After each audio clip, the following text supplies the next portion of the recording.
Bismillahirrahmanirrahim. Assalamu alaikum dear students. My name is Professor आलम शेर.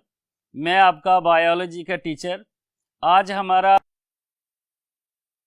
MD CAT 2020 का lecture number 6 है, जिसमें हम पढ़ेंगे यूकैरियोटिक सेल और उसके ऑर्गेनेल्स.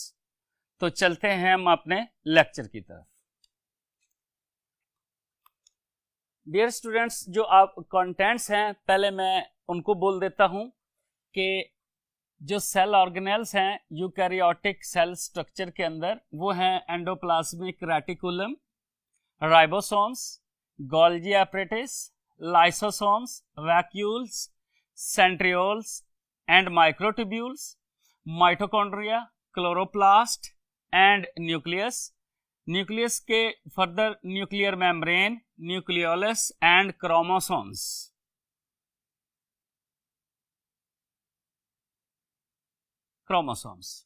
तो यूकैरियोटिक सेल की स्ट्रक्चर में सबसे पहला जो सेल ऑर्गेनेल है that is endoplasmic reticulum. Endoplasmic reticulum, endoplasmic का मतलब होता है इनसाइड द सेल, रेटिकुलम है network, that is denoted as E.R. Endoplasmic reticulum. Endoplasmic reticulum की अगर आप विजिबिलिटी देखें तो अंडर द इलेक्ट्रॉन माइक्रोस्कोप जब आप यूकैरियोटिक सेल को देखते हैं कि you have seen a network of channels extended through out the cytoplasm. यानी सेल के अंदर, पूरे साइटोप्लाज्म के अंदर ये नेटवर्क ऑफ चैनल्स है. ये कीवर्ड है, नेटवर्क ऑफ चैनल्स. इसकी कॉन्टिन्यूटी देखें कि ये कहां से कहां तक एक्सटेंडेड है. तो दैट इज एक्सटेंडेड या started from nuclear membrane to plasma membrane. यानी न्यूक्लियस की मेम्ब्रेन से लेकर जो सेल मेम्ब्रेन है वहां तक फैला हुआ है. फिर अपीयरेंस देख लें कि डिफरेंट सेल्स के अंदर इसकी जो शक्ल है या शेप है वो डिफरेंट होगी. इसकी मेम्ब्रेन है दैट इज कॉल्ड सिस्टर्नी, और ट्यूबुलर हो सकती है, स्फेरिकल मेम्ब्रेन है between the cytoplasmic material and channels material. यानी इस चैनल के अंदर जो मटेरियल मौजूद है और जो बाहर साइटोप्लाज्म है उनके दरमियान में जो बैरियर है या मेम्ब्रेन है दैट इज कॉल्ड सिस्टर्नी. दोनों जो सॉल्यूशंस हैं वो एक दूसरे से अलग अलग हैं. मॉर्फोलॉजिकल फॉर्म्स को देखें तो इसकी एंडोप्लाज्मिक रेटिकुलम की दो मॉर्फोलॉजिकल फॉर्म्स हैं. एक को हम कहते हैं rough सरफेस्ड endoplasmic reticulum, that is denoted by RER, and second is smooth सरफेस्ड endoplasmic reticulum. अब रफ और स्मूथ में क्या है कि ये चैनल है और इसके ऊपर अगर राइबोसोम्स अटैच्ड हैं तो वो रफ अपीयरेंस हो जाएगी, उसकी सरफेस रफ लुक देगी. तो ऐसे एंडोप्लाज्मिक रेटिकुलम को कहते हैं रफ एंडोप्लाज्मिक रेटिकुलम.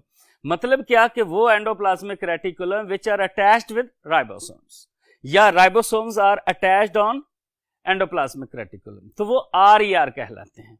दूसरे जो स्मूथ एंडोप्लाज्मिक रेटिकुलम है दीज आर विदाउट राइबोसोम्स, इनके ऊपर कोई राइबोसोम्स नहीं होता. तो फंक्शन है, तो RER जो रफ एंडोप्लाज्मिक रेटिकुलम है that is involved in protein synthesis. चूंकि राइबोसोम्स ने प्रोटीन सिंथेसिस करनी होती है, राइबोसोम्स उसके ऊपर मौजूद हैं, प्रोटीन सिंथेसिस होगी, फिर वो प्रोटीन जो पोर की जाएगी इनटू द एंडोप्लाज्मिक रेटिकुलम. वो जो एंडोप्लाज्मिक रेटिकुलम जिसके ऊपर राइबोसोम्स अटैच थे, प्रोटीन बनी और उसके अंदर प्रोटीन चलेगी, those are called rough endoplasmic reticulum. That's why this is the function of rough endoplasmic reticulum is involved in protein synthesis, or then these proteins are transported into the cell or from outside the cell. तो smooth endoplasmic reticulum के functions देखते हैं कि does the detoxification of harmful drugs, जो जिस्म के अंदर हम ड्रग्स या दवाइयाँ खाते हैं उनकी डिटॉक्सिफिकेशन स्मूथ एंडोप्लाज्मिक रेटिकुलम करती है, यानी उनके नुकसानदेह असरात से उनको खत्म कर देती है. फिर कुछ ऐसे सेल्स हैं जिनके अंदर endoplasmic reticulum act for the या जिसके अंदर से नर्व इंपल्स गुजरती है. वो कौन कौन से हैं अगर आप देखें तो एक नर्व सेल्स हैं, दूसरे मसल सेल्स हैं. यानी नर्व सेल्स के अंदर जो स्मूथ एंडोप्लाज्मिक रेटिकुलम है और मसल सेल्स के अंदर जो स्मूथ एंडोप्लाज्मिक रेटिकुलम है that is involved in the transmission of nerve impulse. इसके अलावा लिपिड मेटाबॉलिज्म वो भी स्मूथ एंडोप्लाज्मिक रेटिकुलम का फंक्शन है। और transport of materials, transport of material, वो मटेरियल चाहे इंट्रासेलुलर यूज के लिए हो या एक्स्ट्रा सेलुलर के लिए हो तो वो भी इनका स्मूथ एंडोप्लाज्मिक रेटिकुलम का फंक्शन है। Smooth and rough endoplasmic reticulum collectively provide the mechanical support to the cell ताकि उसकी शेप को मेंटेन रखा जाए, तो दोनों का that is collective function. Endoplasmic reticulum are also involved in transport of material within the cell और from outside the cell, यानी सेल के अंदर भी मटेरियल की जो ट्रांसपोर्टेशन है वो भी एंडोप्लाज्मिक रेटिकुलम की मदद से होती है, और जो सेल के बाहर कोई मटेरियल भेजना है, एक्सपोर्ट करना है, तो वो भी एंडोप्लाज्मिक रेटिकुलम की वजह से होता है। तो डियर स्टूडेंट्स चलते हैं नेक्स्ट स्लाइड की तरफ। डियर स्टूडेंट्स, जो गोल्जी अपरेटस की डायग्राम थी उसको मैं इस डायग्राम के अंदर, या गोल्जी अपरेटस को इस डायग्राम के अंदर मैं एक्सप्लेन करता हूं। यहां ये डायग्राम बनाई है, इसको हम देखते हैं डायग्राम को कि क्या था कि this is the network of channels that is extended from the nuclear membrane. इसको जो मैंने बनाया this is the nuclear membrane. Nuclear membrane से स्टार्ट होता है और बाहर यानी सेल की जो ये है this is called plasma membrane, तो प्लाज्मा मेम्ब्रेन तक एक्सटेंडेड है, तो इसलिए इसे कहते हैं network of channels extended from nuclear membrane to plasma membrane. इसका वो हिस्सा जिनके साथ राइबोसोम्स अटैच्ड हैं, दीज आर, ये जो मैंने रेड डॉट बने हैं दीज आर राइबोसोम्स, जिनके साथ राइबोसोम्स अटैच्ड हैं these are called rough endoplasmic reticulum, और जिनके साथ राइबोसोम्स अटैच्ड नहीं हैं these are called smooth endoplasmic reticulum. और सिमिलरली देखें तो स्मूथ एंडोप्लाज्मिक या रफ एंडोप्लाज्मिक रेटिकुलम से जो मटेरियल बनता है इंट्रासेलुलर इस्तेमाल के लिए, यानी सेल के अंदर इस्तेमाल के लिए, तो वो सेल के अंदर ही रह जाता है। अगर कोई ऐसी चीज बननी है और उसने सेल से बाहर निकलना है तो यहां से एक्सपोर्ट भी किया जाएगा, वो वेजिकल्स की शक्ल में जो है वो मटेरियल सेल से बाहर भी चला जाएगा। ये दोनों हैं इसके function, transport of material by endoplasmic reticulum कि inside the cell and outside the cell. तो नेक्स्ट जो है गोल्जी अपरेटस। डियर स्टूडेंट्स देखें कि गोल्जी अपरेटस बनते कैसे हैं, गोल्जी अपरेटस है क्या, इसका फंक्शंस क्या है, इसकी कुछ डिटेल मैंने लिखी है कि Golgi first were described by a scientist Camillo Golgi in 1898। इसकी अकरेंस देखें कि these are present in only eukaryotic cells, these are absent in prokaryotic cells. तो विजिबिलिटी देखें, these are stacks of flattened membrane bound sacs। क्या है dear students, देखें कि यहां से इसके बनने का तरीका देखते हैं कि स्मूथ एंडोप्लाज्मिक या रफ एंडोप्लाज्मिक रेटिकुलम से जो इसके अंदर प्रोटीन्स या प्रोडक्ट थी उसको वेजिकल की शक्ल में पिंच्ड ऑफ हो जाती है फ्रॉम स्मूथ या रफ एंडोप्लाज्मिक रेटिकुलम, उसको हम कहते देते हैं ब्लेब्स। इन ब्लेब्स को इनको हम ट्रांसपोर्ट वेजिकल भी कह देते हैं, इनको आमतौर पर हम ट्रांसपोर्ट वेजिकल्स भी कह देते हैं या वेजिकल्स ऑफ एंडोप्लाज्मिक रेटिकुलम भी कह देते हैं। ये जो वेजिकल्स हैं ये आपस में जाकर गोल्जी अपरेटस के पास जाकर ये आपस में फ्यूज हो जाते हैं, कोआलिसेंस फ्यूजन हो जाती है। फ्यूजन होकर वो क्या बना देते हैं, एक गोल्जी बॉडी, इसको हम क्या देते हैं गोल्जी बॉडी। अब जरा देखना है कि गोल्जी बॉडी कैसे बनी है कि ये जो ट्रांसपोर्ट वेसिकल्स थे ऐसे दो आपस में जुड़कर कोएल्सेंस यानी आपस में मर्जर हुआ, मर्जर होकर फ्लैटेंड मेम्ब्रेन सैक यानी थैला बन गया, फ्लैटेंड सैक मेम्ब्रेन। उस एक फ्लैटेंड सैक मेम्ब्रेन को हम कहते हैं गोल्जी बॉडी। इसी तरीके से एक गोल्जी बॉडी, फिर दूसरी गोल्जी बॉडी, तीसरी, चौथी, पांचवी, इस तरीके से एक क्या बन जाता है, स्टैक्स। क्या है, स्टैक्स। तो जब ये स्टैक्स एक ढेर है, पाइल अप, यानी एक गोल्जी बॉडी, फिर दूसरी गोल्जी बॉडी, फिर तीसरी गोल्जी बॉडी, तो इस तरीके से जो एक पाइल अप कंडीशंस में गोल्जी बॉडीज हो जाती हैं आपस में इकट्ठी, उसको हम कह देते हैं गोल्जी अपरेटस। फिर सारी को गोल्जी अपरेटस। फिर गोल्जी अपरेटस के साथ जब ये इसके फेज देखें तो इसका ये फेज जो होता है वो फॉर्मिंग फेज होता है, आउटर कन्वेक्स सरफेस होती है जहां से स्टर्नी बन रही होती हैं। फिर जो वो हिस्सा जहां से ये ट्रांसपोर्ट वेजिकल या सिक्रीटरी वेजिकल्स बनते हैं उसको हम कहते हैं maturation phase, that is the inner concave surface where cisternae break.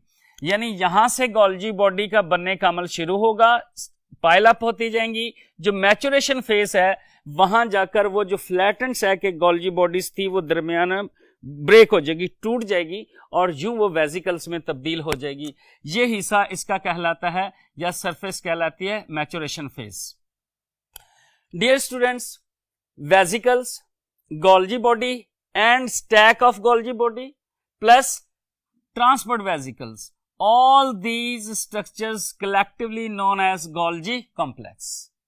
तो उसको हम क्या देते हैं, Golgi complex, यानी cisternae together with associated vesicles.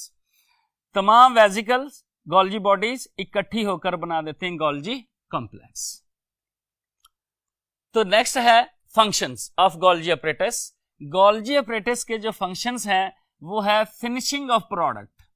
जो कोई प्रोटीन यहां बनी थी, और वो प्रोटीन एंजाइम्स भी हो सकते हैं, हार्मोन्स भी हो सकते हैं, कुछ भी हो सकती है, सेल की डिमांड के मुताबिक उसने अपने फिजियोलॉजिकल एक्टिविटी के मुताबिक वो प्रोटीन बनाई है। वो प्रोटीन जब वेजिकल्स की शक्ल में जाकर गोल्जी अपरेटस के साथ फ्यूज होती है या गोल्जी कॉम्प्लेक्स के अंदर जाकर फ्यूज होती है, तो उस वक्त जो है उसकी पैकिंग शुरू हो जाती है और वो प्रोडक्ट जो है वो फिनिशिंग होनी शुरू हो जाती है।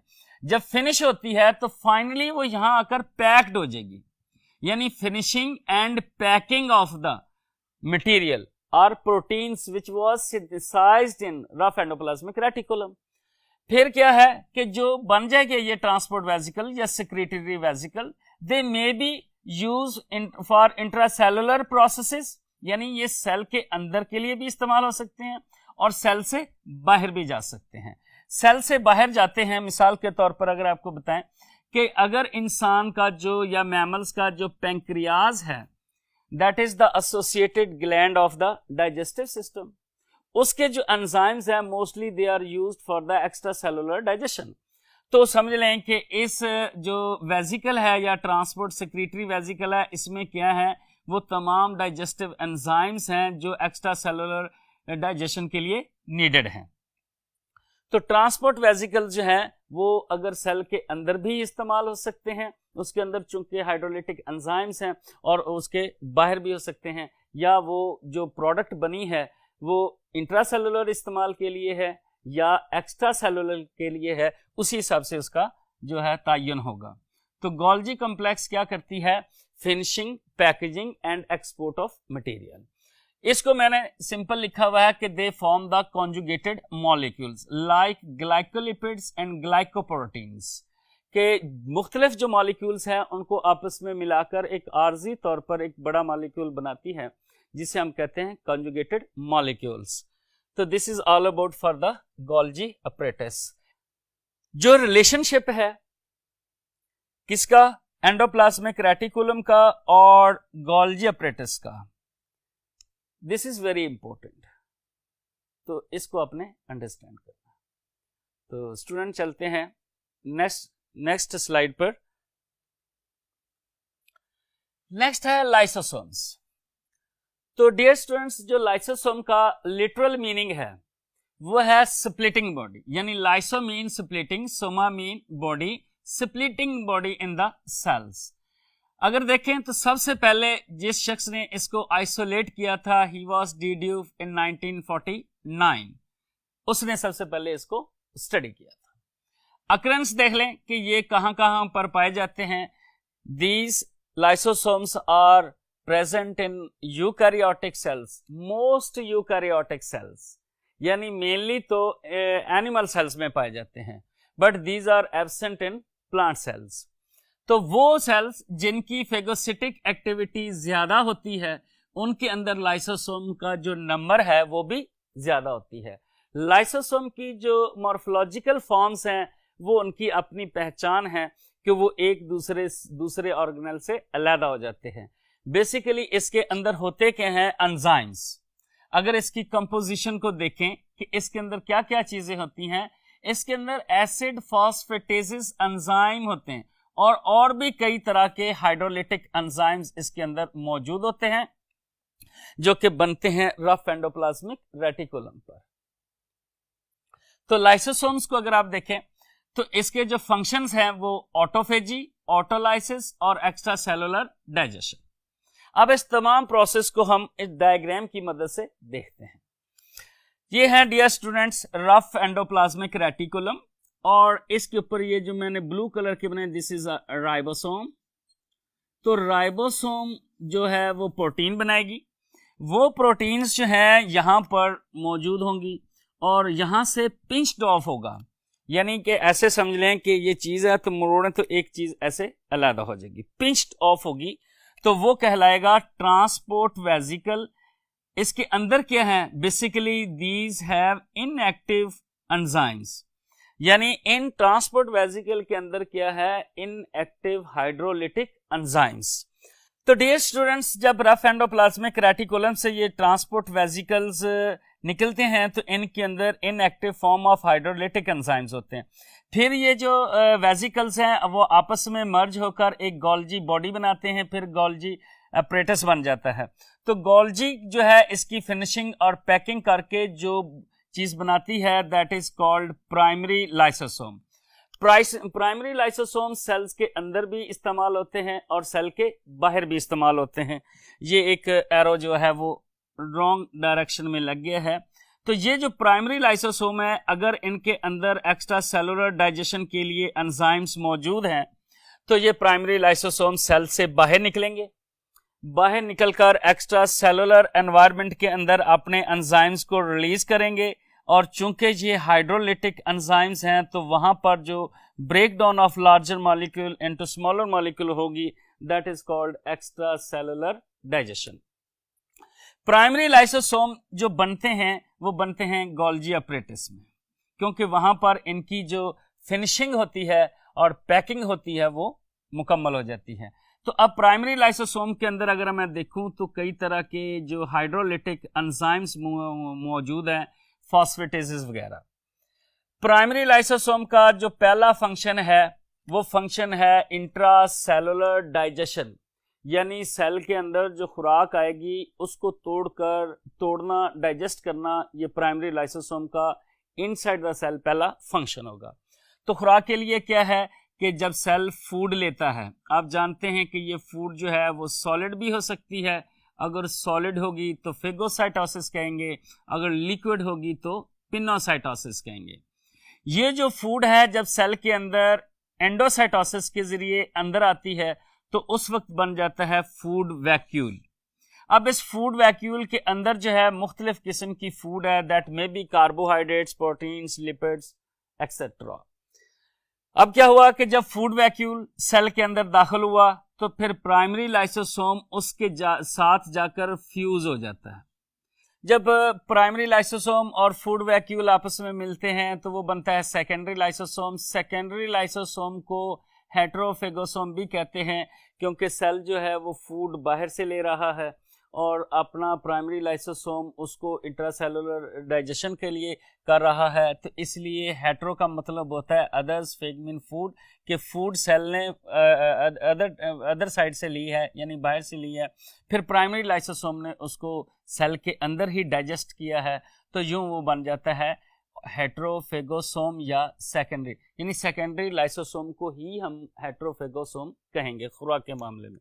फिर क्या है कि ये जो प्राइमरी लाइसोसोम है, अगर ये प्राइमरी लाइसोसोम अपने ही सेल के अंदर कोई वॉर्न आउट माइटोकॉन्ड्रिया या कोई और डैमेज्ड सेल ऑर्गेनेल जो हो उसको डाइजेस्ट करे तो उस वक्त भी वो सेकेंडरी लाइसोसोम ही होगा, लेकिन वो सेकेंडरी लाइसोसोम जो है वो कहलाएगा ऑटोफेगोसोम।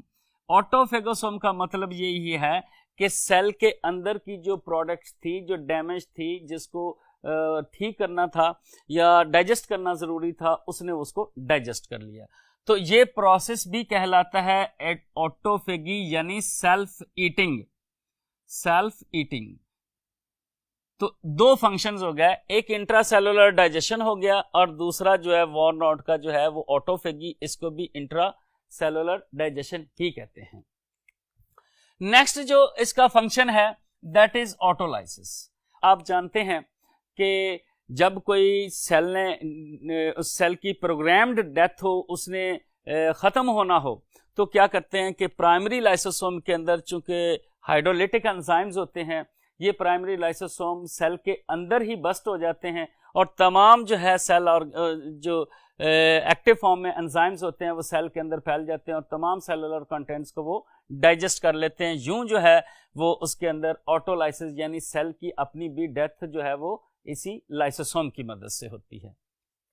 दूसरा ये है कि एक्स्ट्रा सेलुलर डाइजेशन, बताया कि अगर ये इसके अंदर एक्टिव फॉर्म में एंजाइम जो मौजूद हैं और वो नीडेड हैं फॉर एक्स्ट्रा सेलुलर डाइजेशन, तो वो बाहर एक्सपोर्ट कर दिए जाएंगे for extra cellular digestion. Lysosomes के हवाले से डियर स्टूडेंट्स एक बड़ी इंपॉर्टेंट बात है, that is called lysosomal disorder या लाइसोसोमल स्टोरेज डिजीज। इसको देखने के लिए हम मूव करते हैं नेक्स्ट स्लाइड की तरफ। जो लाइसोसोमल स्टोरेज डिजीजेस हैं या लाइसोसोमल डिसऑर्डर्स हैं, अगर देखें तो इसके अंदर प्रॉब्लम क्या है, पहले मैंने इसको थोड़ा सा हेडिंग करके लिखा है ताकि आप बात को आसानी से समझ जाएं कि नेचर क्या है इन लाइसोसोमल डिजीजेस की, कि several congenital diseases have been found to be due to the accumulation of substances in a cell.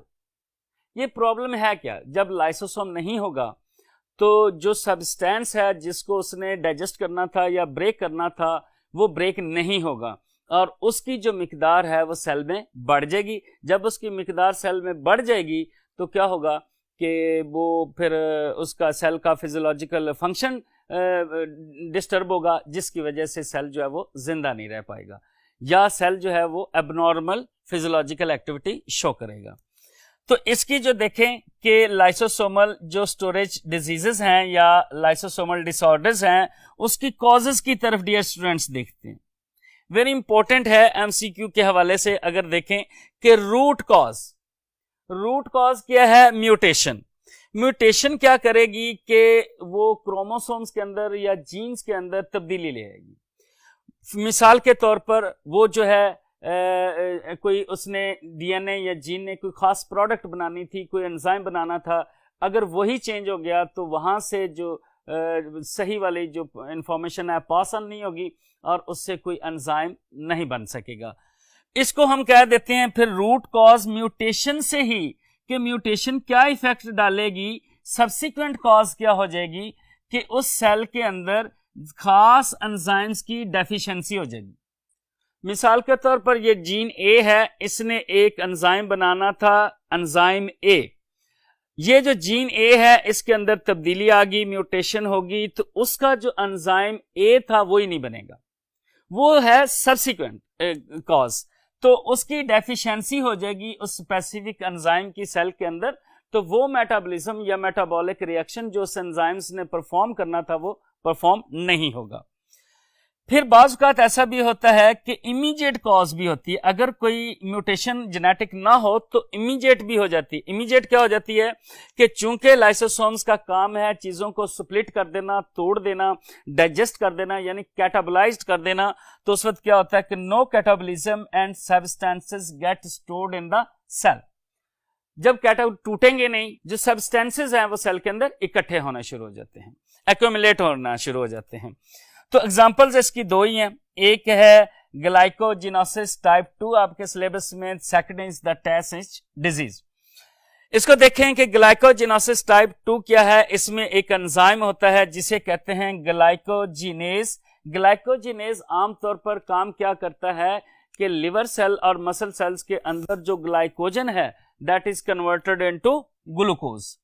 अगर ग्लाइकोजिनेज एंजाइम नहीं होगा और उसकी वजह से क्या होगा कि ग्लाइकोजन की जो मिकदार है वो जो लिवर सेल और मसल सेल्स के अंदर बढ़ जाएगी, यानी लिवर और मसल सेल्स के अंदर ग्लाइकोजन एक्यूमुलेट हो जाएगी। जब वो एक्यूमुलेट हो जाएगी तो फिर वो सेल अपना प्रॉपर फिजियोलॉजिकल फंक्शन परफॉर्म नहीं करेगा, that's leads to a disorder. दूसरी है, this is called glycogenosis type 2। दूसरी है टे-सैच डिजीज। ये एक साइंटिस्ट था जिसने इसको डिस्क्राइब किया। इसमें क्या है कि इसमें भी एंजाइम डेफिशिएंसी है। कौन से एंजाइम्स की? उस एंजाइम की दैट कैटाबोलाइज द लिपिड्स, यानी जिसने लिपिड को तोड़ना है, कैटाबोलाइज करना है, वो एंजाइम ही नहीं है। तो लिहाजा जो लिपिड क्या है, लिपिड्स जो है वो सेल्स के अंदर एक्यूमुलेट होना शुरू हो जाएगी और सेल के फिजियोलॉजिकल एक्टिविटी को डिस्टर्ब करेगी। यही काम अगर ब्रेन सेल्स में हो, यानी न्यूरॉन्स में या न्यूरोग्लियल सेल्स के अंदर या ब्रेन सेल्स के अंदर ये लिपिड्स एक्यूमुलेट हो जाएगी तो मेंटल रिटार्डेशन हो जाती है, और वही mental retardation that leads to death. तो यूं आपने इसकी दो चीजों को आप देख लें, दोनों डिजीजेस हैं, एमसीक्यू के रेफरेंस से बड़ी इंपॉर्टेंट है कि एंजाइम डेफिशिएंसी जो है वो मेटाबॉलिज्म को रोक देती है, और मेटाबॉलिज्म जब रुक जाए किसी सब्सटेंस का तो वो सब्सटेंस सेल्स में इकट्ठे हो जाते हैं, वो एक्यूमुलेट हो जाते हैं। वो एक्यूमुलेशन जो है सेल के फिजियोलॉजिकल एक्टिविटीज को डिस्टर्ब करती है और उससे एक डिसऑर्डर अराइज होता है। यूं आपने लाइसोसोमल स्टोरेज डिजीजेस को अंडरस्टैंड। नेक्स्ट है हमारा जो सेल ऑर्गेनेल है, that is ribosome. Ribosome first were discovered by Palade in 1955। Ribosomes हैं क्या? ग्रैनुलर स्ट्रक्चर्स हैं। These are granules, tiny granules. अगर आप लिखें तो these are tiny granules found in the cytoplasm as well as attached with endoplasmic reticulum. यानी कि ribosomes जो हैं वो फ्रीली डिस्पर्स भी होंगे किसके अंदर? साइटोप्लाज्म ऑफ द सेल, और अटैच्ड भी होंगे एंडोप्लाज्मिक रेटिकुलम के साथ। वो एंडोप्लाज्मिक रेटिकुलम जिनके साथ राइबोसोम्स अटैच्ड होंगे उनको कहते हैं रफ एंडोप्लाज्मिक रेटिकुलम। लिहाजा जो राइबोसोम्स है उसको उसकी प्रेजेंस के हिसाब से एक तो वो एंडोप्लाज्मिक रेटिकुलम के साथ अटैच होंगे, दूसरे वो फ्रीली अवेलेबल होंगे या डिस्पर्स होंगे साइटोप्लाज्म। अगर इसको देखें तो ये जो राइबोसोम्स हैं इसमें चीजें क्या होती हैं? दो। अगर इनको देखें तो इनके अंदर जो है वो दो चीजें होती हैं। एक होता है राइबोसोमल आरएनए, अगर देखें तो राइबोसोमल आरएनए, और दूसरे होती हैं प्रोटीन्स, यानी कि राइबोसोमल आरएनए प्लस प्रोटीन्स। तो उन ग्रैन्यूल्स को हम क्या देते हैं? Ribosomes. Ribosomes are non membranous cell organelles. ये जो राइबोसोम्स हैं और असेंबली कहाँ होती है? न्यूक्लियस के अंदर एक है darkly stained area that is called nucleolus. तो nucleolus called as the factory for the assembly of ribosomes, and similarly ribosomes are also known as factory for the synthesis of proteins। तो dear students, इसको अगर आप देखें तो जो ribosomes हैं वो प्रोकैरियोटिक और यूकैरियोटिक सेल्स दोनों में पाए जाते हैं अगर अकरेंस का देखें तो। लेकिन जो प्रोकैरियोटिक और यूकैरियोटिक के अंदर जो राइबोसोम्स हैं उनका फंक्शन तो सेम है, लेकिन उनका जो साइज है वो डिफरेंट है। जो ह्यूमंस के अंदर है या यूकैरियोटिक सेल्स के अंदर है, एक इसका लार्जर सब यूनिट है जिसको हम 60 कहते हैं, 60s सब यूनिट है, और एक इसका स्मॉलर सब यूनिट है। अलग अलग बनते हैं, स्मॉलर सब यूनिट है। इसको हम क्या देते हैं? 40s यूकैरियोट्स के अंदर। इसको क्या देते हैं? 60s। ये जो S है माय डियर स्टूडेंट्स, इसको कहते हैं स्वेडबर्ग यूनिट। इस स्वेडबर्ग यूनिट को समझने की मैंने थोड़ी सी डायग्राम बनाई है समझने के लिए कि स्वेडबर्ग यूनिट क्या है। Is express the rate of sedimentation, यानी rate of sedimentation per unit time.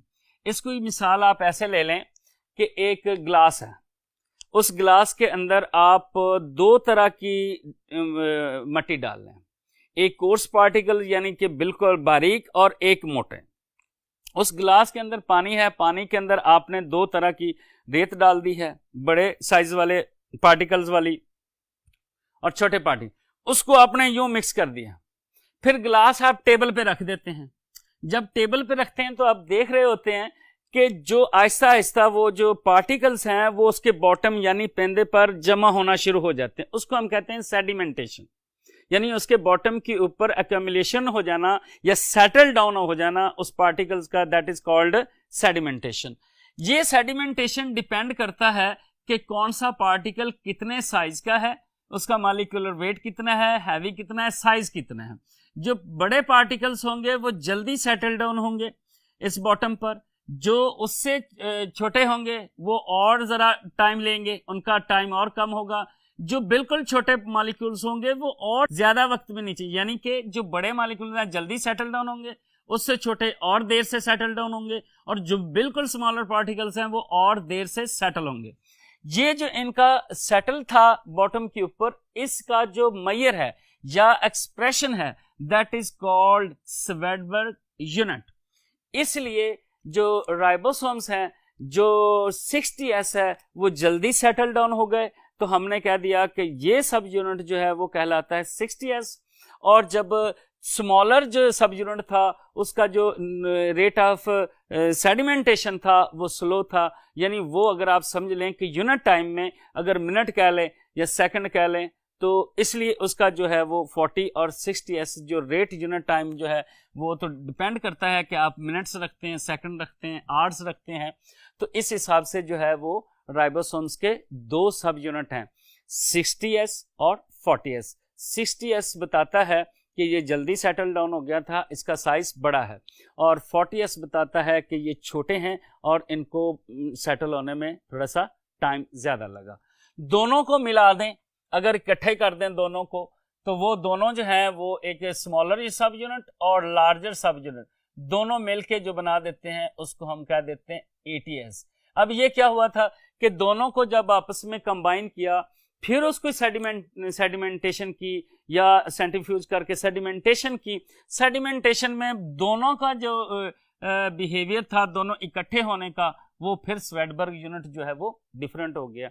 उसका जो सेटल डाउन का पैटर्न था या टाइम पीरियड था वो उन दोनों से इंडिविजुअली 40 और 60 से अलग हो गया। इसलिए आपने इसको प्लस नहीं करना, इसका ये बेसिकली सेडिमेंटेशन रेट है, इस जिसको हम स्वेडबर्ग यूनिट कहते हैं। तो यूं ये ग्रैन्यूल्स हैं, इनका जो बेसिक काम है वो है प्रोटीन सिंथेसिस करना। प्रोटीन सिंथेसिस के लिए क्या करते हैं कि दे अटैच्ड विद मैसेंजर आरएनए, जिसे हम कह देते हैं एमआरएनए। मैसेंजर आरएनए के ऊपर आकर ये अटैच्ड होते हैं। तो डियर स्टूडेंट्स, आपने इसको देखना है कि सबसे पहले स्मॉलर सब यूनिट अटैच होता है। जो स्मॉलर सब यूनिट है जब ये अटैच होगा तो फिर लार्जर सब यूनिट अटैच होगा, लेकिन लार्जर इन दोनों को जो जोड़ने के अमल में जो रोल प्ले करता है that is magnesium ions. Magnesium ion smaller और लार्जर को आपस में मिला देगा, तो वो यूं इसके ऊपर इकट्ठे होंगे और प्रोटीन बननी शुरू हो जाएगी। वो ये है नॉर्मल जो है उसका फंक्शन है राइबोसोम्स का कि यूं प्रोटीन पॉलीपेप्टाइड चेन बनती जाएगी। लेकिन अगर किसी एक सिंगल एमआरएनए के ऊपर कई सारे राइबोसोम्स बैक वक्त अटैच्ड हो जाएं, तो उस वक्त उस कंडीशन या उस एमआरएनए या उस मैकेनिज्म को कह देते हैं पॉलीसोम। पॉली का मतलब होता है मैनी और सोमा का मीन मतलब बड़ी। पॉलीसोम्स यानी पॉलीसोम जो है वो उस वक्त उस कंडीशन कह लें, वो कंडीशन कह लें कि जब सिंगल एमआरएनए के ऊपर कई सारे राइबोसोम्स अटैच्ड हों और अलग अलग प्रोटीन बना रहे हों, दैट इज कॉल्ड पॉलीसोम। तो डियर स्टूडेंट्स, कुछ एमसीक्यू हैं उनको हम देख लेते हैं। ये दो क्वेश्चन मैंने लिखे हैं कि आप इसको कैसे अटेम्प्ट करते हैं। पहला जो क्वेश्चन है वो है कि how will you describe the Golgi apparatus after visualising under electron microscope, कि जब इलेक्ट्रॉन माइक्रोस्कोप के नीचे आप देखते हैं तो आपको कैसी नजर आती है। तो अल्फा क्या है कि नेटवर्क ऑफ चैनल्स, ये तो हमारा नहीं हो सकता network of channels, that is called endoplasmic reticulum. Beta को अगर आप देखें तो सिंगल मेम्ब्रेन बाउंड सैक, आपके ज़हन में इसका कुछ ना कुछ शायद आ रहा होगा कि शायद ये हो सकती है, लेकिन ये नहीं है, क्योंकि ऊपर जो कीवर्ड है दैट इज गोल्जी अपरेटस, और गोल्जी अपरेटस जो है वो एक नहीं कई सारी सैक्स का बाउंड है और साथ उसके वेसिकल्स हैं। फिर ये भी हमारा ऑप्शन नहीं है टैक्स ऑफ सिस्टर्नी, ये हमारा जवाब है कि it is a stacks of cisternae, के एक जो फ्लैटेंड सैक हैं, एक समझ लें कि एक थैला, फिर उसके ऊपर दूसरा थैला, फिर तीसरा थैला, उसको कहते हैं स्टैक। तो स्टैक्स ऑफ फ्लैटेंड मेम्ब्रेन्स है या सिस्टर्नी है, that is the correct option delta. Charlie को देखें तो मैनी ग्रैन्युलर स्ट्रक्चर्स, ये भी नहीं हो सकता कि क्योंकि ग्रैन्युलर स्ट्रक्चर जो है वो राइबोसोम्स को कहते हैं। तो चार ऑप्शन जो है इसमें हमारी जो डेल्टा ऑप्शन है वो ठीक है, और चार्ली ग्रैनुलर जो स्ट्रक्चर है वो ठीक नहीं है, उसको भी मैंने डेल्टा लिख दिया था, तो इसको मैं चार्ली कर दूं, चार्ली कि चार्ली ऑप्शन जो है वो ग्रैनुलर स्ट्रक्चर्स है, that is not the answer of this question, but granular structures are called ribosomes. तो नेक्स्ट क्वेश्चन देखें, fusion of phagocytic vacuole with primary lysosome give rise to following structures except, exception है, 3 answer ठीक होंगे और 1 wrong होगा।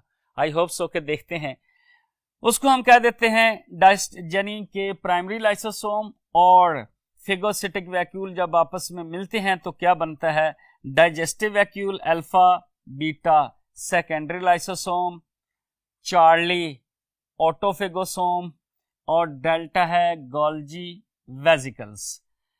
उसने जो बात पूछी है वो एक्सेप्शन पूछी है, तो एक्सेप्शन जो है हमारे पास आप समझ गए होंगे दैट इज गोल्जी वेसिकल, कि गोल्जी वेसिकल नहीं इनको कहते, यानी कि प्राइमरी लाइसोसोम जब किसी और यानी फूड वैक्यूल के साथ अटैच्ड हो जाए और तो फिर वो कहलाता है हेट्रोफेगोसोम। अगर प्राइमरी लाइसोसोम सेल के अंदर ही मौजूद जो स्ट्रक्चर है उसके साथ फ्यूज हो और उसको डाइजेस्ट करे तो फिर वो कहलाता है ऑटोफेगोसोम।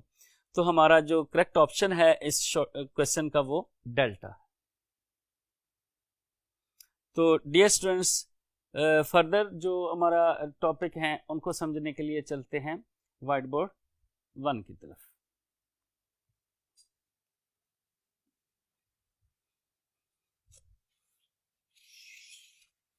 जी डियर स्टूडेंट्स, नेक्स्ट टॉपिक है हमारा वैक्यूल्स। वैक्यूल्स क्या है, सिंगल मेम्ब्रेनस सेल ऑर्गेनेल्स हैं विच मे बी प्रेजेंट और विच present both in plant and animal sales. इसकी अकरेंस को देखें तो जो है वो प्लांट सेल्स में भी मौजूद है, एनिमल सेल्स में भी मौजूद हैं। अगर आप देखें एनिमल सेल्स में तो ये लार्ज इन नंबर होते हैं और a different functions like endocytosis, phagocytosis, pinocytosis, exocytosis. तो इनके अंदर बहुत सारे कोई वेस्ट मटेरियल भी हो सकते हैं, फूड भी हो सकती है, गैसेस भी हो सकती हैं, कोई भी कंपोजिशन होती है, ये लार्ज नंबर में होते हैं। But in case of plant cells, तो प्लांट सेल में जो वैक्यूल है that occupies a large central space, यानी लार्ज सेंट्रल होता है, सेंट्रल पोजीशन में होता है, लार्ज होता है, जिसकी वजह से इसका जो साइटोप्लाज्म है वो पेरिफेरी यानी कि मेम्ब्रेन के करीब हो जाता है, थिन लेयर में चला जाता है इसका साइटोप्लाज्म। दैट्स वाई कि ये जो है वो ज्यादा जगह सेल के अंदर घेरता है। अगर आप देखें तो लार्ज सेंट्रल वैक्यूल बनता कैसे है कि during the development of plants smaller vacuoles और कोएलिसेंस, यानी आपस में मिलते हैं तो मिलकर एक बड़ा वैक्यूल बना देते हैं। इस वैक्यूल का जो कंपोजिशन है, इसके अंदर जो मटेरियल मौजूद है, फ्लूइड मौजूद है, उसकी कंपोजिशन को अगर देखें तो उसमें सॉल्ट्स भी होते हैं, बहुत सारे मेटाबोलाइट्स भी होते हैं और वाटर भी होता है। और डियर स्टूडेंट्स आप ये भी जानते हैं कि इसकी मेम्ब्रेन को कहते थे टोनोप्लास्ट। अगर इसके फंक्शंस की तरफ देख लें तो जो प्लांट सेल्स में है वो सेल्स के साइज को भी बड़ा करता है। जब सेल डिवाइड होता है उसके बाद तो ये जब टर्गर इसके अंदर पानी आता है तो टर्गर प्रेशर की वजह से ये सेल्स को भी इनलार्ज कर देता है। जो कंट्रीब्यूशन है with reference to turgor of turgor उसमें यह है कि they increase the rigidity of leaves and young parts of the plant. तो दोनों की अगर पोजीशन को देख लें कि जो वैक्यूल्स हैं वो साइटोप्लाज्म एनिमल सेल्स में कहीं भी मौजूद होते हैं लेकिन प्लांट सेल्स के सेंट्रल रीजन में मौजूद होते हैं। नेक्स्ट है हमारे पास centrioles. Centrioles are called non membranous cell organelles. इनकी अक्रेंस को देखें तो these are present in micro organisms, lower plants and animal cells, but these are absent in higher plant cells. Location देख लें, these are exterior surface to the nucleus. ये मैंने animal cell बनाया है, इसका ये न्यूक्लियस है, तो इसमें एक पेयर ये है और दूसरा पेयर ये है, exterior to the nucleus into the cytoplasm. अगर देखें कि इसकी केमिकल कंपोजिशन को देखें कि ये किस चीज के बने हैं, वो कौन सी प्रोटीन है जिसने सेंट्रियोल को बनाया, तो that is a tubulin protein. Tubulin protein. तो अरेंजमेंट देख लें कि वन पेयर की यानी एक जो सेंट्रियोल है उसके अंदर कितनी माइक्रोट्यूब्यूल्स होती हैं। तो ये डियर फ्रेंड्स होती हैं 3 माइक्रोट्यूब्यूल्स मिलकर एक ट्रिपलेट, जैसे ये है एक, तो 3 माइक्रोट्यूब्यूल्स का जो जोड़ के बनाती हैं उसको ट्रिपलेट कहते हैं।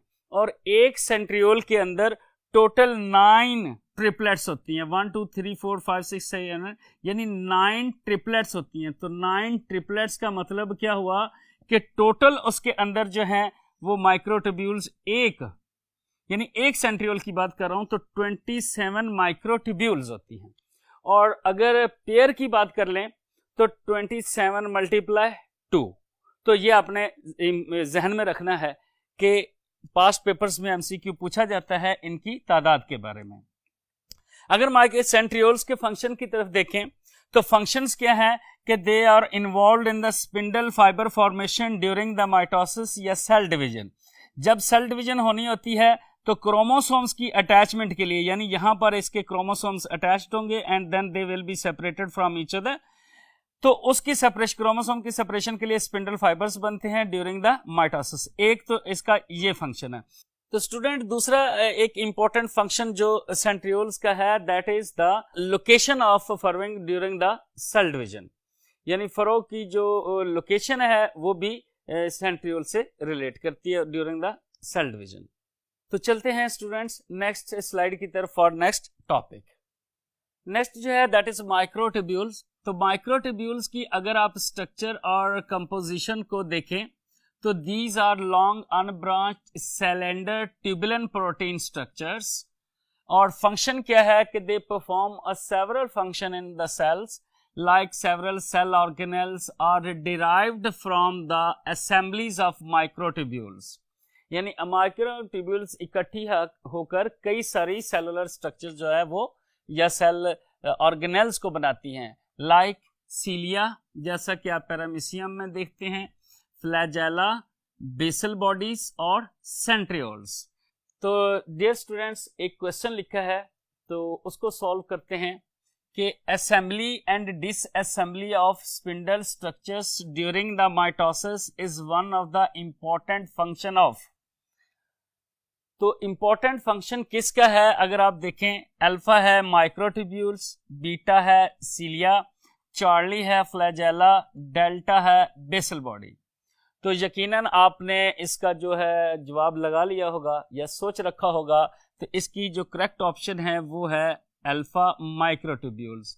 हो सकता है आपका जहन सीलिया, फ्लैजेला और बेसल बॉडी की तरफ गया हो, लेकिन जो क्वेश्चन है उसकी जो डिमांड है उसमें 2 कीवर्ड्स हैं, एक है स्पिंडल स्ट्रक्चर्स और दूसरी जो उसकी डिमांड थी या कीवर्ड था दैट इज माइटोसिस, जिसकी वजह से आपको डायरेक्ट जो ऑप्शन सेलेक्ट करनी थी that was alpha microtubules. Next जो सेल ऑर्गेनेल है that is mitochondria. Mitochondria is also known as the power house of the cell. It is the double membranous cell organelles. इसकी अगर आप occurrence देखें तो कहां पर मौजूद है? तमाम यूकैरियोटिक सेल्स में मौजूद है, प्लांट सेल्स में, एनिमल सेल्स में. फिर इसको पावर हाउस जिस वजह से कहते हैं तो वो इसकी एक कैरेक्टरिस्टिक्स है synthesis of ATP during the oxidation reduction reactions. तो इस वजह से इसको पावर हाउस भी कहते हैं. मॉर्फोलॉजिकल अगर आप इसके कैरेक्टराइजेशन देखें तो कंपाउंड माइक्रोस्कोप में जब हम माइटोकॉन्ड्रिया को देखते हैं तो इनकी शेप कभी वेजिकल शक्ल में नजर आती है, कभी रॉड्स में और कभी ये फिलामेंट्स में. और इलेक्ट्रॉन माइक्रोस्कोप में अगर आप इसको देखें तो इसकी जो मॉर्फोलॉजी है that shows a complex shapes. ये एक डायग्राम है, इसकी स्ट्रक्चर को देखते हैं. नंबर और साइज तो पर सेल जो है वो वेरिएबल होता है. ऐसे सेल्स जिनको एनर्जी की ज्यादा जरूरत हो उनके अंदर नंबर ऑफ माइटोकॉन्ड्रिया ज्यादा होते हैं और जो साइज है वो भी वेरिएबल होता है, शेप भी डिफरेंट होती है. जब हम इसकी स्ट्रक्चर को देखते हैं तो डबल मेम्ब्रेनस स्ट्रक्चर है, आउटर मेम्ब्रेन है, इनर मेम्ब्रेन है, यानी डबल मेम्ब्रेनस स्ट्रक्चर है. दोनों जो है आउटर जो है वो स्मूथ स्ट्रक्चर मेम्ब्रेन है, इनर जो है ये इनवर्ड फोल्डिंग बनाती है यानी मैट्रिक्स के अंदर की तरफ. और इस एक इनवर्ड फोल्डिंग को हम कहते हैं क्रिस्टा और कई सारियों को मिलाकर यानी सारे क्रिस्टा को मिलाकर कहते हैं क्रिस्टी. और क्रिस्टी के ऊपर एक नॉब लाइक स्ट्रक्चर्स होती है जिसको हम कहते हैं F1 पार्टिकल. जब इसके फ्लूइड पोर्शन की तरफ देखते हैं कि इसके अंदर फ्लूइड पोर्शन क्या है तो इसके फ्लूइड पोर्शन को हम क्या देते हैं? Matrix. That matrix contain several enzymes, coenzymes, salts, organic, inorganic for metabolic reactions. फिर अगर आप देखें तो इसके अंदर सेल्फ रेप्लिकेशन के लिए इसका अपना डीएनए है, माइटोकॉन्ड्रियल डीएनए, माइटोकॉन्ड्रियल राइबोसोम्स. जब इसके अंदर डीएनए और राइबोसोम्स हैं तो इसका मतलब है ये प्रोटीन सिंथेसिस भी माइटोकॉन्ड्रिया के अंदर होती है. अगर माइटोकॉन्ड्रिया के अंदर प्रोटीन सिंथेसिस होती है तो सेल्फ रेप्लिकेशन. ये सेल्फ रेप्लिकेटिंग सेल ऑर्गेनेल है due to the presence of DNA, ribosomes and its protein synthetic machinery. तो पावर हाउस है, सेल को एटीपी प्रोवाइड करता है. अगर आप देखें तो इसका जो मैट्रिक्स था इन्वॉल्वमेंट में उसमें क्रैब साइकिल्स है, फिर रेस्पिरेटरी चेन है जिसके नतीजे में एटीपी बनती है. वो एटीपी जो है वो साइटोप्लाज्म में बाहर एक्सपोर्ट की जाती है एटीपी, और एटीपी सेल के लिए एनर्जी करेंसी के तौर पर काम करती है और सेल को उसकी जो जरूरत होती है वो इस एटीपी से पूरा करते हैं. नेक्स्ट टॉपिक की तरफ चलते हैं. यहां है क्लोरोप्लास्ट.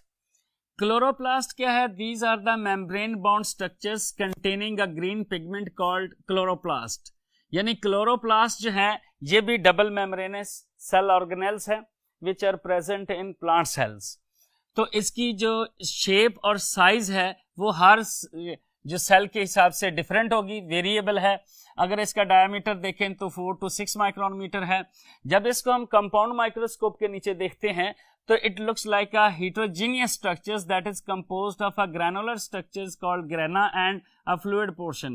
यानी grana embedded into a fluid portion that is called matrix. जब इसको इलेक्ट्रॉन माइक्रोस्कोप के अंदर डिटेल स्टडी कर देखते हैं तो इट शोज 3 मेन कंपोनेंट्स. क्या है? इन्वेलप यानी बाहर वाली मेम्ब्रेन्स, इसका अंदर वाला फ्लूइड पोर्शन स्ट्रोमा, और इसके अंदर एक और जो मेम्ब्रेन्स मौजूद होती हैं जिसको हम कहते हैं थाइलाकॉइड मेम्ब्रेन्स. डियर स्टूडेंट्स, अगर आप देखें तो आउटर मेम्ब्रेन और इनर मेम्ब्रेन दोनों स्मूथ मेम्ब्रेन्स हैं और दोनों के दरमियान में स्पेस मौजूद है, और स्ट्रक्चरली ये जो मेम्ब्रेन है that is similar to cell membrane. इसके अंदर जो फ्लूइड पोर्शन है that is called stoma. Stoma के अंदर जो है इसके अपने राइबोसोम्स, डीएनए और एंजाइम्स वगैरह मौजूद हैं, आयंस मौजूद हैं, सॉल्ट्स मौजूद हैं. तो इसलिए इसके अंदर जो जितने केमिकल रिएक्शंस होने होते हैं सब के एंजाइम इसी के अंदर मौजूद होते हैं. राइबोसोम्स और डीएनए की वजह से इसको हम कह देते हैं कि this is the self replicating organelles, क्योंकि इसके भी अपने अंदर जो है प्रोटीन सिंथेटिक मशीनरी है जिसकी वजह से ये अपनी प्रोटीन खुद बनाते रहते हैं.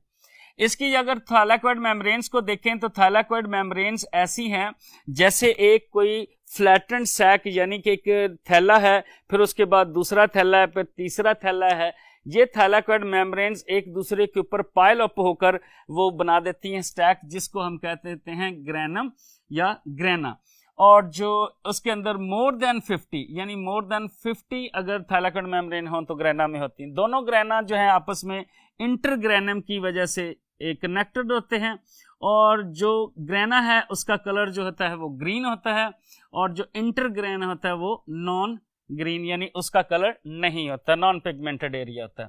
फिर थाइलाकोइड मेम्ब्रेन को अगर आप देखें तो थाइलाकोइड मेम्ब्रेन के ऊपर होते हैं क्लोरोफिल्स, और क्लोरोफिल्स आप जानते हैं कि these are known as photosynthetic pigments.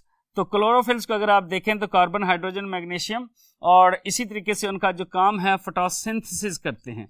तो फोटोसिंथेसिस में जो क्लोरोफिल्स हैं वो क्या करते हैं कि यहाँ से जो सनलाइट आती है यानी कि सनलाइट को एब्जॉर्ब करते हैं, फिर सनलाइट की मौजूदगी में क्या करते हैं, वाटर की यहाँ ब्रेकडाउन होती है। तो इसको मैं सिंपल लिखूं 6H2O plus 6CO2 in the presence of sunlight and chlorophylls, तो that is C6H12O6 plus 6O2। तो ये जो है इधर कार्बन डाइऑक्साइड और वाटर की मदद से ये बनाते हैं glucose. This is called the photosynthetic equation, photosynthesis equation simplest form में लिखी। तो यानी लाइट है उसकी मदद से जो है ये खुराक बनती है, यानी फोटोसिंथेसिस के नतीजे में कार्बोहाइड्रेट बनती है। ये कार्बोहाइड्रेट बनने का अमल आपने चैप्टर नंबर 11 में पढ़ा है कि दो हिस्सों में होता है। एक को कहते हैं, एक ग्रुप ऑफ रिएक्शंस को कहते हैं डार्क रिएक्शंस, और दूसरे को कहते हैं लाइट रिएक्शंस। जो लाइट रिएक्शंस के नतीजे में ATP और NADPH2 बनते हैं, वो जो डार्क रिएक्शंस में चलता है केल्विन साइकिल, वो इस्तेमाल कर लेते हैं। तो लिहाजा इसके अंदर जो रिएक्शंस हैं फोटोसिंथेसिस के सीरीज में हैं, और दोनों जो हैं वो अलग अलग होते हैं, और चैप्टर नंबर 11 में इसकी डिटेल मौजूद है। तो लिहाजा इसका फंक्शन देखें तो इसका काम क्या है, फोटोसिंथेसिस, खुराक बनाना। इसलिए अगर क्लोरोप्लास्ट को कहें तो समटाइम ये भी कह सकते हैं kitchen of the plant cell. Last topic के ऊपर हमने पढ़ा था माइटोकॉन्ड्रिया। डियर स्टूडेंट्स, अगर माइटोकॉन्ड्रिया के फंक्शन के हिसाब से देखें तो दैट इज फॉर्म द, ये मैं क्लोरोप्लास्ट की बात छोड़ रहा हूं माइटोकॉन्ड्रिया में, कि माइटोकॉन्ड्रिया क्या करता है, C6H12O6 प्लस 6O2, इसकी मदद से ये पूरा जो काम है जिसमें 6CO2 plus 6H2O plus ATP, ये जो एनर्जी या ATP बनती है, इसके लिए माइटोकॉन्ड्रिया इन्वॉल्व है। आप जानते हैं कि माइटोकॉन्ड्रिया के अंदर भी, मैट्रिक्स के अंदर क्रेब्स साइकिल चलता था, क्रेब्स साइकिल की वजह से और रेस्पिरेटरी चेन की वजह से ATP बनती थी। तो दैट्स वाई के माइटोकॉन्ड्रिया को भी power house of the cell कहते हैं। एक इंफॉर्मेशन दोनों के अंदर जो कॉमन है, क्लोरोप्लास्ट और माइटोकॉन्ड्रिया के अंदर कि क्लोरोप्लास्ट भी सेल्फ रेप्लिकेटिंग ऑर्गेनेल है और माइटोकॉन्ड्रिया भी सेल्फ रेप्लिकेटिंग ऑर्गेनेल है। इनके पास अपना DNA और अपने राइबोसोम्स मौजूद हैं, लेकिन जो है प्लांट्स, एनिमल सेल्स में क्लोरोप्लास्ट मौजूद नहीं होता। तो स्टूडेंट चलते हैं लास्ट टॉपिक की तरफ आज के लेक्चर के, that is the nucleus. Nucleus को देखें तो न्यूक्लियस को भी control room of the cell कहते हैं। डबल मेम्ब्रेनस सेल ऑर्गेनेल है। 1831 में रॉबर्ट ब्राउन ने इसको डिस्कवर किया था। तो जब इसको स्टेन करें तो न्यूक्लियस जो है थोड़ा सा डार्कली स्टेन होता है as compare to the cytoplasm.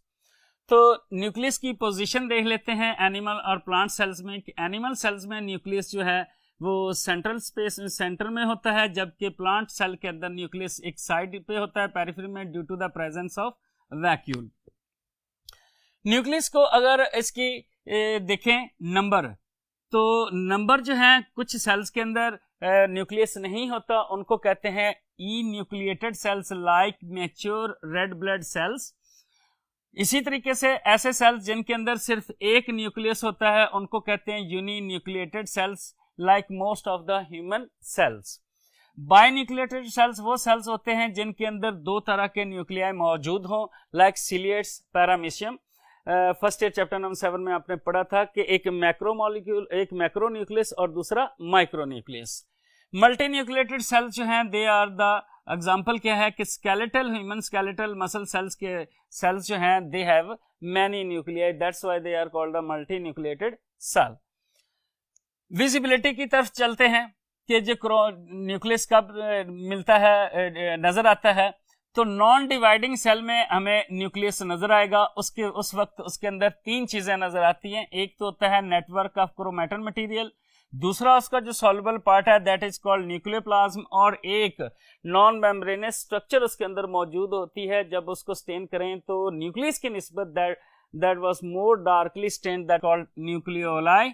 One और मोर न्यूक्लियोलाई पर सेल में मौजूद होते हैं, इसको हम सेपरेट देखेंगे। इन डिवाइडिंग सेल में अगर आप देखें तो डिवाइडिंग सेल में न्यूक्लियर इनवेल्प और न्यूक्लियोलस वो डिसअपियर हो जाते हैं। क्रोमैटन मटेरियल जो है that is converted into chromosomes. तो नेक्स्ट जो है न्यूक्लियस की जो मेम्ब्रेन है उसको डियर स्टूडेंट्स देखते हैं कि these are the double membrane. जी आउटर मेम्ब्रेन है और एक इनर मेम्ब्रेन है। आउटर और इनर मेम्ब्रेन जिस पॉइंट में आपस में मिलती है उसको हम कह देते हैं न्यूक्लियर पोर। न्यूक्लियर पोर जो है 30,000 पर न्यूक्लियस जो है, मिसाल के तौर पर अनडिफरेंशिएटेड सेल जैसा कि इसके एग्जांपल एग सेल है, और 3 to 4 पोर्स न्यूक्लियर पोर्स पर न्यूक्लियस रेड ब्लड सेल्स में है। These are the differentiated cells. Outer और इनर जो दोनों मेम्ब्रेन्स हैं उनके दरमियान में स्पेस है। आउटर मेम्ब्रेन जो है that is connected with cytoplasm, और इनर मेम्ब्रेन जो है that is also connected with fluid portion या sap, that is called nucleoplasm. जो पोर है अगर इसके फंक्शन को देखें तो पोर के अंदर क्या होता है, एक्सचेंज ऑफ मटेरियल। कोई चीज अगर साइटोप्लाज्म से न्यूक्लियोप्लाज्म में जानी है तो वो पोर के जरिए एंटर होगी, और कोई मटेरियल या कोई आयन चीज सेल न्यूक्लियस से बाहर आनी है तो वो भी न्यूक्लियर पोर के जरिए, यानी कि that control the traffic of movement of molecules. Next है न्यूक्लियोलस। डियर स्टूडेंट्स अगर आप देखें तो न्यूक्लियस के अंदर नॉन मेम्ब्रेनस स्ट्रक्चर मौजूद है। दो इसके रीजन है, जो आउटर रीजन है that is called granular region, और जो सेंट्रल रीजन होता है that is called fibrillar region, जिसमें डीएनए और आरएनए मौजूद होते हैं, यानी राइबोसोमल डीएनए और आरएनए मौजूद होते हैं। न्यूक्लियोलस क्या है कि एक सेल में, एक न्यूक्लियस में एक या एक से ज्यादा भी पाए जाते हैं, और जब इसको स्टेन करते हैं, सेल की स्लाइड बनाते हैं, तो उस वक्त न्यूक्लियस जो है साइटोप्लाज्म की निस्बत डार्कली स्टेन्ड होता है, और न्यूक्लियस की निस्बत जो न्यूक्लियोलस है वो उससे भी ज्यादा डार्कली स्टेन्ड होता है। तो फंक्शंस को देख लें कि इसका फंक्शन क्या है कि synthesis and storage of ribosomal RNA, और इसका जो चीफ फंक्शन है वो है असेंबली ऑफ राइबोसोम्स। तो न्यूक्लियोलस को हम कहते हैं कि राइबोसोम बनाने वाली जो है वो फैक्ट्रीज हैं। These are called factories for the ribosomes. Last बात जो है डियर स्टूडेंट्स, वो न्यूक्लियस के अंदर जो दूसरी स्ट्रक्चर मौजूद थी that was called chromatin material. Chromatin material क्या है कि जब क्रोमोसोम्स नॉन डिवाइडिंग सेल्स में होते हैं तो वो धागे की तरह होते हैं। जब उसकी डिवीजन स्टार्ट होती है, cell enter into the cell cycle for division, तो उस वक्त क्या होता है कि they are converted into chromosomes, यानी थिक हो जाते हैं, कंडेंस्ड हो जाते हैं और क्रोमोसोम बन जाते हैं। एक क्रोमोसोम के दो हिस्से, एक को कहते हैं हम सेंट्रोमियर और दूसरे को कहते हैं आर्म। सेंट्रोमियर क्या है, this is the site for the attachment of spindle fibres during the cell division. और आर्म क्या है, ये वो रीजन है जहां पर डेफिनेटली जीन्स हैं, जीन्स फॉर कैरेक्टर्स। तो यहां पर जो एक हिस्सा जो सिंगल दो आर्म्स हो, सिंगल सेंट्रोमियर हो, तो ये सिंगल क्रोमेटिड होता है। सिंगल क्रोमेटिड को भी सिंगल क्रोमोसोम ही कहते हैं। बात का ऐसा भी होता है कि एक सेंट्रोमियर है सिंगल, और उसके साथ जो है वो दो आर्म्स हैं, एक ये है एक ये है। ये जो है दो क्रोमेटिड्स हैं, यानी दोनों क्रोमेटिड्स एक ही सेंट्रोमियर से जुड़ी हुई हैं, इसलिए इनको कहेंगे सिस्टर क्रोमेटिड्स। और ये जो कहलाता है ये भी डुप्लीकेटेड क्रोमोसोम कहलाता है। जब सेल ने डिवाइड होना होता है तो उससे पहले जो क्रोमोसोम्स हैं उनका जो नंबर है, आप ये समझ लें कि उनकी जो डुप्लीकेशन है एस फेज में सेल डिवीजन के दौरान वो हो जाती है। यानी उसमें होता क्या है कि क्रोमोसोम 46 से 92 नहीं होते, क्रोमोसोम एक वही रहेगा, यानी एक ही सेंट्रोमियर रहेगा उसका, उसकी जो एक क्रोमेटिड्स थी उसके साथ डुप्लीकेट हो जाएगी उसकी सिस्टर क्रोमेटिड, यानी दो क्रोमेटिड्स एक ही सेंट्रोमियर से जुड़ी होंगी तो उसको हम कहते हैं डुप्लीकेटेड क्रोमोसोम। क्रोमोसोम्स जो है आप जानते हैं कि मुख्तलिफ स्पीशीज के अंदर मुख्तलिफ हैं, और क्रोमोसोम्स की अगर कंपोजिशन देखें तो डियर स्टूडेंट्स 40% इसके अंदर डीएनए होता है और 60% इसके अंदर प्रोटीन्स होती है। तो आपकी बुक के अंदर काफ़ी सारी एग्जांपल्स लिखी गई हैं, मैंने चंद एक यहाँ लिखी हैं कि जो नंबर ऑफ क्रोमोसोम्स है that is the identity of the species. तो मैंने लिखा है कि इंसान के अंदर टोटल नंबर, ये 2n का मतलब है डाइप्लॉइड, यानी एक सेल डाइप्लॉइड सेल जिसके अंदर टोटल नंबर ऑफ क्रोमोसोम्स होंगे तो वो 46 होंगे। जो उसका हाफ है यानी हैप्लॉइड सेल्स के अंदर, यानी कि जर्म सेल्स के अंदर आप कह लें कि गैमीट्स के अंदर जो है वो नंबर 23 होंगे। सिमिलरली फ्रॉग की एग्जांपल लिखी है कि टोटल नंबर ऑफ क्रोमोसोम्स 26 हैं और हाफ नंबर ऑफ क्रोमोसोम्स जो है वो 13, और इसी तरीके से ऑनियन जो है वो 16 है। जितने स्टूडेंट ये फर्स्ट ईयर में और सेकेंड ईयर में जो ऑर्गेनिज्म है, प्लांट्स हैं, एनिमल्स हैं, माइक्रोब्स हैं, फंजाई है, उनको आपने कोशिश करनी है कि लिस्ट कर लेना है और इसी तरीके से एक टेबल बना लें सेकेंड ईयर और फर्स्ट ईयर को मिलाकर, तो आपका एक MCQ जो है इसमें से सॉल्व हो जाएगा। Thank you very much dear students, आज का लेक्चर यहाँ पर इख्तिताम पजीर होता है। थैंक यू वेरी मच, अल्लाह हाफिज़।